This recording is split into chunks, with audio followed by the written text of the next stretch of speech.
برنامه صحبت روز برگزاری آزمون جمهوریوی فروغ صبح دانایی کتاب است بخشیده به جشن 30 سالگی استقلالیت دولتی جمهوری تاجیکستان باری دیگر امکانیت داد که جامعه وسیع تاجیکستان کتابخوان و کتاب دوست شوند و صحبت امروزه ما نیز وابسته به این مسائل صورت میگیرد. مهمان ما هستند شاعر محبوب بچه ها لطافت کنجه. خوش آمدید. تشکر.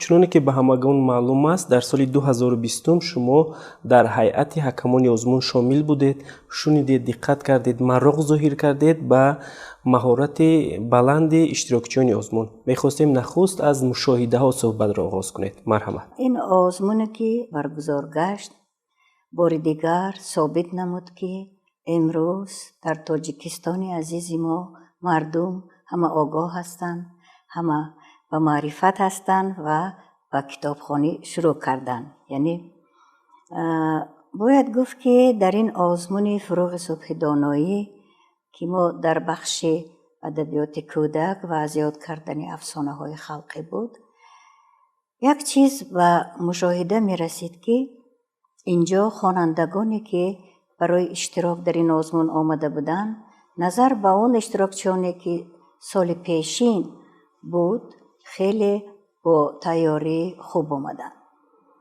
نخست از اون که کودکان از سن خوب 5-6 ساله سر کرده اشتراک کردن، بعدن صنف‌های پایانی و تا دانشجویان و تا دیگر نمایندگان طبقه های گوناگون. باید گفت که خوانندگانی که خب از صنف 1 تا صنف 11 در این آزمون شرکت داشتن با یک آمادگی که گفتیم آمادگی خوب آمده بودن. پیش از همه چگونه بود این آمادگی آنها؟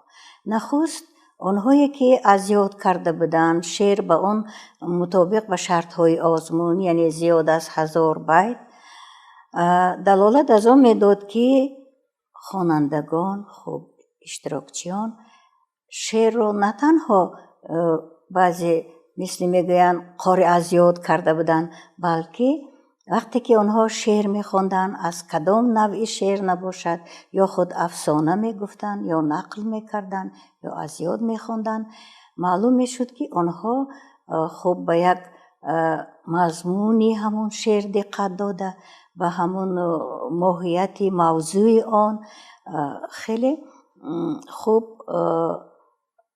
تیار بودن. یعنی وقتی که ما سوال ها می دادیم به آنها همیشه و هر یک سوال ما پخته جواب می دادن.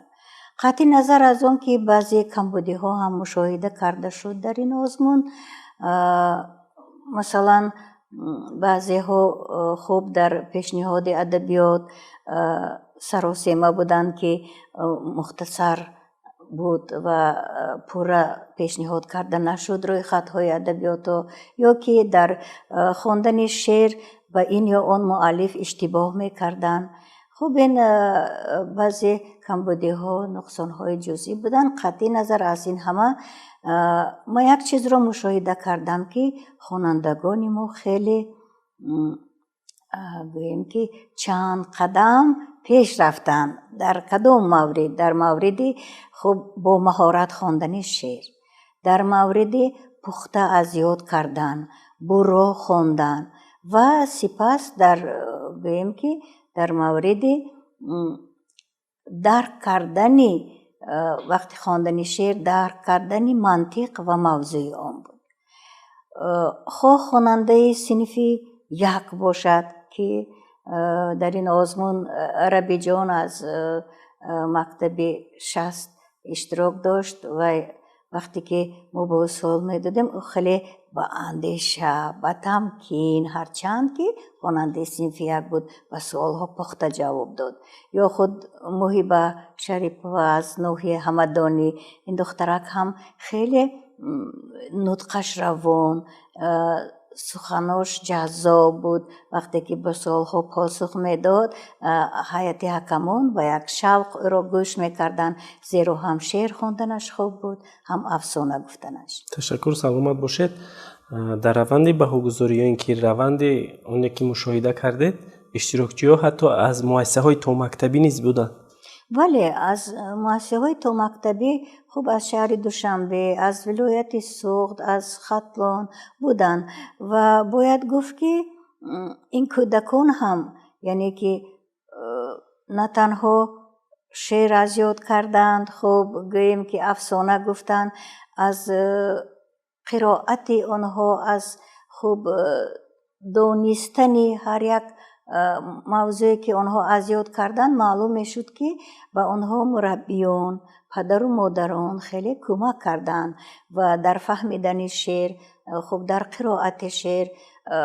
бояд гуфт ки баъзан ҳатто ҳамин тарбиягирандагони боғчаҳо беҳтар буданд дар тайёр кардан назар ба баъзе хонандаҳое ки дар ин озмун ширкат карда буданд ё ҳатто нисбат ба намояндаҳои табақаи гуногун, ҳатто ҳамин хурдтаракон хеле донояк буданд, баҳуш буданд, хеле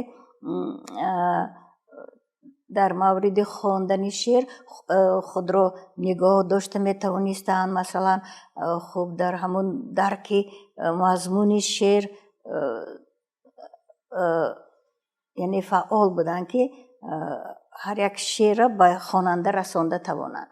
бале, дуруст аст. мо низ мушоҳида кардем, чун мо инъикосгар ҳастем, дар раванди ин озмун аз даври интихобӣ то ба даври ҷумҳуриявӣ як нав инқилоби маданӣ то ҷои Осиёи Миёнаро фаро гирифт ки ин ҳам бошад аз Тоҷикистони азиз аст. тӯли 2 сол аст ки масалан озмуни ҷумҳуриявӣ фуруғи субҳи доноӣ бо ибтикори пешвои миллат роҳандозӣ гардид. ҳамакнун соли сеюм бо як иродату садоқатмандӣ бахшида ба ҷашни 30-солагии истиқлолият доир мегардад.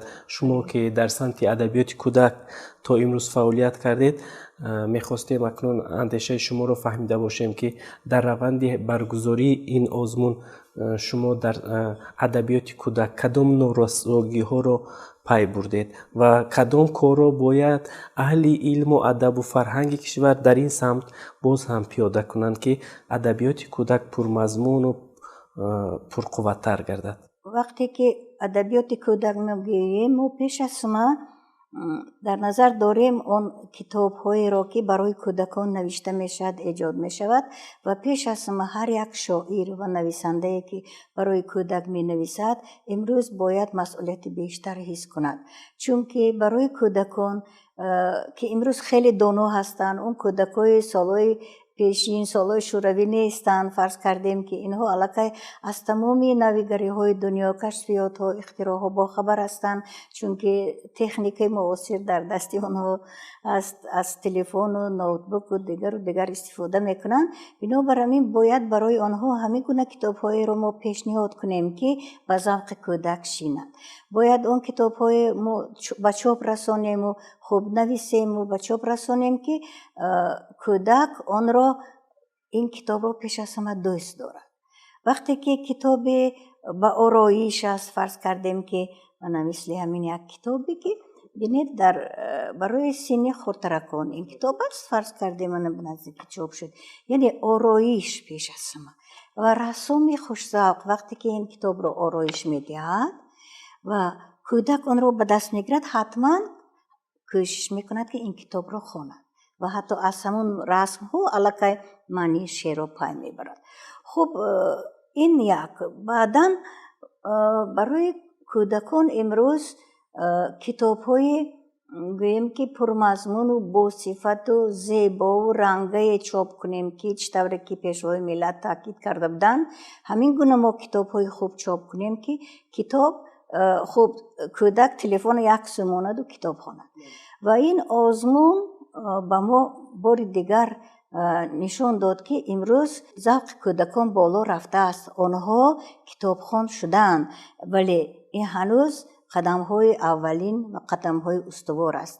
ман гумон мекунам ки ҳатман ҳамин озмуни мо сабаб мешавад ки насли имрӯзаи кӯдакони мо босавод, донишманд, китобхон шаванд, чунки маҳз аз ҳамин саводу дониши мо хуб ҷомеаи солими мо имрӯз бунёд меёбад.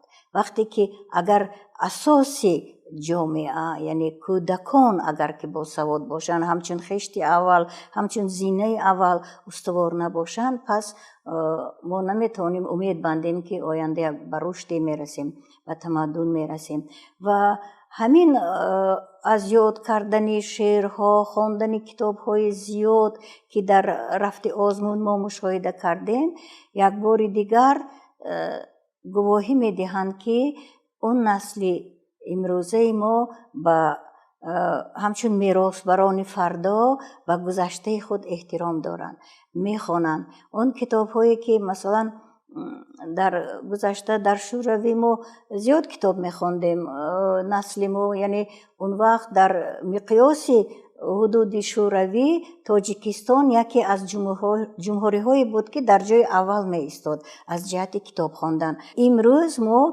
با این آزمون بار دیگر یعنی امکان فراهم آوردیم برای نسل نورس خود برای کودکان خود که آنها از همین شرایط ها استفاده کنند و باز کتاب خوان شوند و به اصل خود برگردند یعنی که مردمی تاجیک مردمی بود که تمدنی بای داشت خب فرهنگ غنی داشت و امروز ما با این افتخار میکنیم و همچنین همین کودکان ما نیز به ما یک امید میبخشند امروز که فردا آنها تاجیکستان عزیز ما را در آینه فرهنگ زیباتر نمایش. سلامت باشید تشکر زیاد واقعا هم بسیار خوش است که مثلا اهل علم و ادب کشور به واسطه پس یعنی این میز و کرسی 4 روز 5 روز 6 روز ساعت های زیاد نشستند و یک خواننده مکتب رو یک انم تربیت گیرندگی مؤسسه تا مکتبی رو گوش کردند مراغ ظاهر کردن به مهنتی و مراغ ظاهر کردن به برداشتی و از کتاب های بدی و شما سخن کردید موردی کتاب های رنگه که یکی از وسیله جلب خواننده خصوصا خواننده خردسال این کتاب های رنگه است و جای دادن رسم و تصویرهای زیبا در آن است. شما اگر دقت کرده باشید در روند آزمون یک نفر به واسطه وقتی که مواد خود را پیشنهاد کرد به هیئت حکمان به واسطه در مواد آماده کرده او رسم ها نیز تصویر یافته بود. بله اینجا وقتی که هر یک افسانه را خوانده است همون یکی از اشتراکچیان ما همه خیلی یک دفتری رنگ داشت یعنی موافق به همون افسانه رسم کشیده است یا که موافق به همون شعر یک صورت کشیده است اونجا این خوب است البته چند طرفه ذوق کودک را تکمیل میدهد هم اینجا وای از کتاب های رنگ اگر رسامی شوق به رسامی پیدا کند خوب از شعرهای خوب وای میخواهد که آینده یعنی وای هم سخنکار شود وای هم یعنی که سخنور شود. بنابراین اینجا یک نکته رو باید ما قید کنیم که همین در تمام کتابخانه های مکتبی باید همین کتاب های نوی تازه نشر و کتاب های خوب تامین باشن. این وی اساسی است چون که از بسیار اشتراکچی ما وقتی که ما سوال میکردیم که این کتاب را خوانده یا اون کتاب را در مکتب ما یا در کتابخانه ما نیست میگن. بنابراین یک با پدر و مادران محترم با خب آموزگاران خب راهبران مؤسسه های تعلیمی خواهش میکردیم که در همین تامین کتابخانه های مکتبی را تامین کنند تا که مشکل نکشد کودک وقتی به آزمون تیاری دیدنش از همون کتابخانه مکتبیش یا کتابخانه ناحیوی شهری دریافت کرده تواند. این یکی از شرط‌های اساسیش البته. تشکر سلامت باشید. ببینید معلم عزیز که مثلا همین آزمون پلهای گوناگون عبرت آموزی نیز دارد. خوانندگان ما با یک تیاری با یک نقشه مکمل آمدن در روند برآمد ایشان معلوم گردید که آنها آغاز دارند انجام دارند دوامناکی انمون قرائت شعر و متن و حکایه ها دارند و همین چیز باعث میگردد که کودکان را ما از خردی همچون یک خودشناس خودساز که برای پیشرفت بعدی فعالیت خود ما میتونیم که سهمگذاری کنیم و در جامعه یکی از شخصان کامل را به وای رسونیم. اکنون در برابر کودکان و نورسان در نامیناتسی که شما اونجا همچون هیئت حکمان اشتراک کرده، دانشجویان و آموزگاران نیز احیان به چشم رسیدند. میخواستیم نظر شما رو فهمیده باشیم، چون که تحلیل ها نشان میدهند که در 5 نامیناتسی آزمون 95-96% اشتراکچیان به واسطه خوانندگان مؤسسه‌های تعلیمی هستند. برای چی به اندیشه شما تا به هنوز دیگر قشرهای جامعه اشتراک نمیکنند در آزمون مذکور؟ گفته شما درست است، چون که در رفت همین برگزاری آزمون ما شاهد بودیم که از طبقه دانشجویان، یعنی تحصیل گیرندگان مکتب های عالی خیلی کم بودن اشتراکچی‌ها. شاید که این در نمینه ادبیات کودک توجه نکردن، یا که شاید برابر خواننده های کوچک نخواستن که قوه آزمایی کنن و رقابت کنن. به هر حال اون دانشجویانی که شرکت ورزیده بودن، فرزانه واسی و یکی از دانشجویان بهترین دانشگاه ملی بودن، یعنی که همه طرفه با این شرط های آزمون آماده بودن، یعنی که خوب تیاری دیدن. لیکن اون نماینده های خوب کسب و کار گوناگون باشند، چند معلمان اشتراک کردن که خوب بگیم که اونقدر خوب نبود تیاریشان به سوالهای عادی، به سوالهای خیلی اونایی که ما با کودکان باغچه حتی سوال دادیم بعضا جواب داده نتوانستن. من گمان میکنم من بعد چنین نماینده های طبقه های گوناگون فعالتر میشوند یا دانشجوها، چون که آنها از این آزمون خیلی برداشت کردن که یعنی که شرکت کردن در این آزمون ها به چی بیارد، یعنی کس را به کجاها میبرد. یعنی که وقتی که کس کوشش میکند که دانش و سواد خود همه طرف تکمیل دهد و به نفع جامعه اون رو مصرف کند، یعنی صاحب عزت، صاحب آبرو میگرداند انسان را. و من گمان میکنم که در آزمون آینده اشتراک آنها زیادتر میشود. میخواستیم فهمیده باشیم که در روند برگزاری آزمون شما چی چیزی نو رو دریافتید؟ مقصد اساسی آزمون، این گذرانده شدن آزمون در اون است که ما استعدادهای تازه کشف کنیم. یعنی که خب به منفعت فرهنگ و ادبیات ما باید ما اون پدیده های تازه را کشف نماییم که فردا به ما یعنی که در کار باشند. خب اینجا من یک چیز رو مشاهده کردم که از اون شرکت کنندگانی که بودن زیادشون خودشون هم ایجاد میکرد. بله. یعنی این خب از خواننده صنف 2 سر کرده تا خواننده صنف 11، یعنی اونها الکی حتی بعضیشون در روزنامه مجله ها فعال بودند و اشتراکشون خب نشر کردن شعر و حکایه و افسانه هایشون رو، حتی کتابشون رو هم چاپ کرده بودند. بعد اینجا از یک دخترک بود از ناحیه عینی، خواننده صنف 4 و به سوالها هم خیلی خوب جواب داد و پس همین گفت که من چند شعر می نویسم و یک شعرش رو خواند. 4 مصرع بود همگی. شمالکی هرهوری چرا میکنی زوری، روی مالم را گرفته میپرتایی بدوری.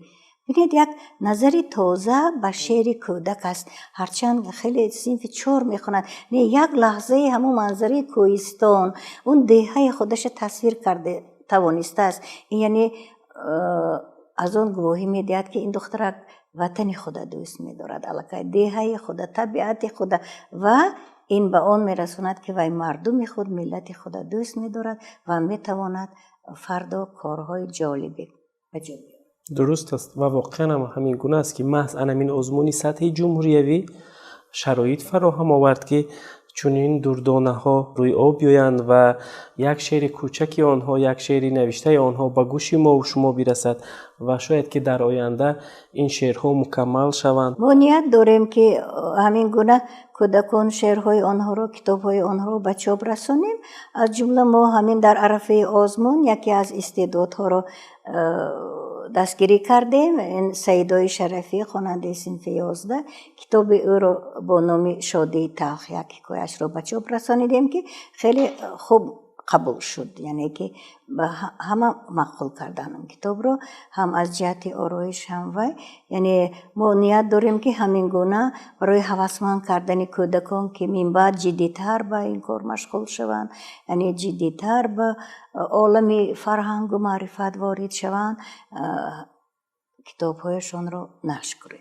درست است. و این دردانه ها این اشتراکچیان آزمون جمهوریوی فروغ صبحی دانای کتاب است، امروز مورد دقت همگان قرار دارند.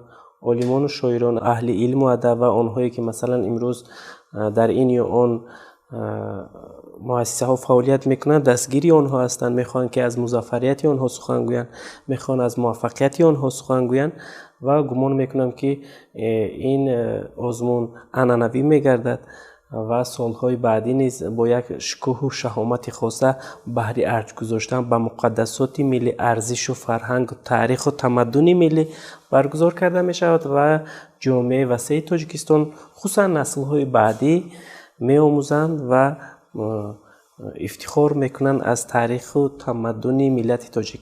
اکنون میخواستیم نظر شما را فهمیده باشیم که در سال سوم برگزاری آزمون شما همچون یک شوقمند ادبیات، شما همچون یک به اصطلاح مسئول ادبیات و علم و فرهنگ و شعر و شاعری چی را از این اشتراکچیان انتظار هستید؟ چون که محض بخشیده شد به جشن 30 سالگی استقلالیت و در سال سوم برگزاری رسمیت به این جشن با شکوه دولتی. من گمان میکنم و باور دارم که آزمونی که در عرفه جشن استقلالیت بزرگ تاجیکستان برگزار میگردد، خوانندگان ما با یک گوییم که با یک محبت زیاد می آیند، چون که اینجا پیش از ما گمان میکنم اون شعر و اون سخنی که در وصف تاجیکستان، در وصف استقلالیت در شکل شعر در کتاب ها شاعر و نویسنده ها ما ایجاد میکنن،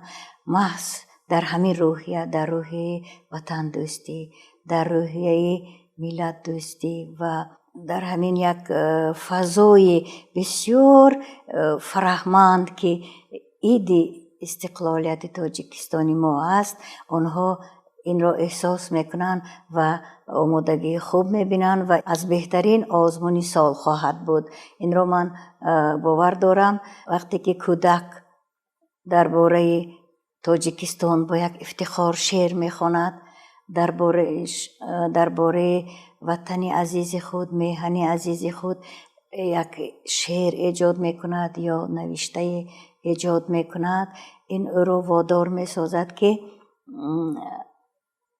یک بار دیگر با آبادانی رشد تاجیکستانی ما یعنی و حصه گذار باشد و در سخن، در کتاب، در شعر تصویر کردن این گلگل شکوفایی تاجیکستانی ما که ستاره شرق است، آنها را یک الهام دیگر می بخشد و آنهایی که ایجاد میکنند گمان میکنم بهترین شعرهای خودشان را انشاءالله انشا میکنند.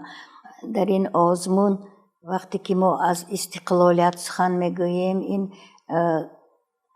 در ذهن کودک همین استقلالیت به چی معنی تشکل می‌یابد، یعنی کودک می‌داند که وی در کشوری آزاد زندگی می‌کند که امروز تمامی شرایط برای او، تمامی خوب امکانیت‌ها برای او فراهم آورده است که وی خود را همچون یک فرزند شایسته وطن نشان دهد و برای فردای تاجیکستان عزیز ما یک کار بهترین، یک انشای اختراع خوب گویم، یک نوآوری، یک بهبودی و خوبی کرده توان. تشکر، سلامت باشید.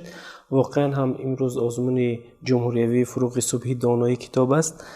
در سرسخن یا که در ذهن نطق تمامی جامعه کشور قرار گرفت، از خرد تا بزرگ، و در لحظه های برگزاری این آزمون منظور از دور اول تا به دور نهایی همه مورد این آزمون سخن کردند، مفتون برآمد و هنرنمایی اشتراکچیان گردیدند و من نیز فکر میکنم که در آینده نیز این آزمون دوام میکند و چهره های نو ба илму фарҳангу адаби мо ворид мегарданд аз ҳисоби кӯдакону наврасон ва онҳое ки умуман ба ин соҳа шавқу рағбати зиёд доранд.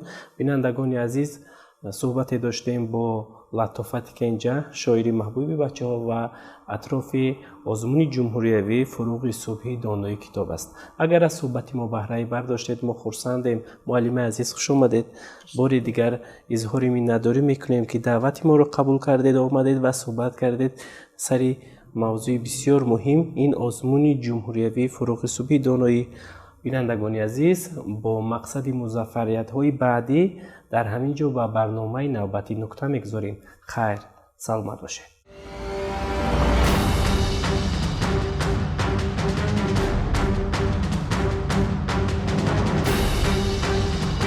барномаи суҳбати рӯз.